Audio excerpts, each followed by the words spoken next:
for the people, please. Thomas Aquinas Chambers. Where were you born?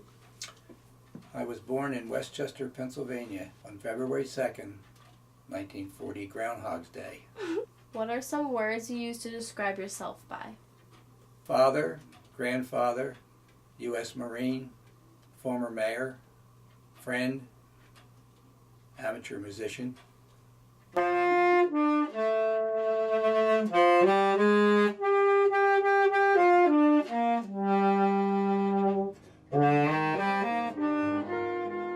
What I love about Westchester is, well, it's the foundation of everything I did. I was born here, I went to grade school here, graduated from high school here, married a girl from Westchester. Everything was Westchester except for the few years I was away in the Marine Corps and my one job in New Jersey. I got involved with the Marines after I graduated from college.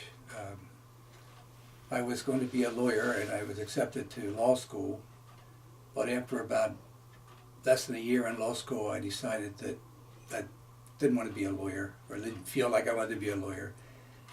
And at that time, back in the 60s, if you were not in school, you could be drafted. Decided that I didn't want to be drafted into the Army. Why not join the U.S. Marine Corps? Which I did. And I'd have to say that it was one of the best decisions of my life. To be a Marine, and once a Marine, always a Marine. And that's really the path that I took. It may sound like I didn't want to be drafted, but I took even a better path and enlisted instead. And I have to say, too, that I enlisted in the Marine Corps because of the influence of President Kennedy. At that time, he was a very charismatic individual, but he believed in serving your country. Ask not what your country can do for you, ask what you can do for your country. And I really believe that. And I still believe that everybody should take some time in their young life to serve their country in some capacity. Doesn't have to be as a U.S. Marine or in the military, but it could be working in a VA hospital or Peace Corps or whatever, but give something back to your country and then get on with your life. And I looked at my service of over 3 years active duty in the Marine Corps as giving back to my country, but it also gave an awful lot back to me. So what was your mom like to start off with? Well, I was the youngest of 4 children. She was very active in politics. And instead of getting a babysitter, she took me along to all her political meetings and rallies as I was growing up. And that's why I was so politically active when I got to be an older person. I owe a lot of that to her dragging me to these meetings that I guess weren't so bad after all. My dad was a very persistent individual and a good individual, and also very involved in politics his entire life. He ran for mayor 5 times and lost 5 times, but he persisted. And when he ran the 6th time, and I ran with him as a member of Borough Council, he won, and he won handily the 7th time he was reelected. It would mean a lot to him, considering his sickness as well, that he could see his son maybe succeed him as mayor.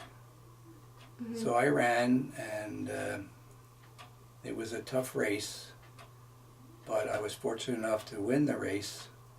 And as it turned out, the last official act of my father as mayor was to swear me in as the new mayor. In 1991, when I was mayor, it was my last term as mayor, the Ku Klux Klan, the skinheads, got together and wanted to march in Westchester. Well, naturally, of course, I didn't want them here, and I said that I would stay in the middle of the street if I had to keep them from coming in. Well, I was told by our solicitor of the town that I couldn't stop them from getting a permit and marching because constitutionally they have that right. And I understood that, I knew that. But he said you could counter them coming here because you can choose the route that they would take in the march and the day and time they would march. So we said, good, we'll use that to our advantage.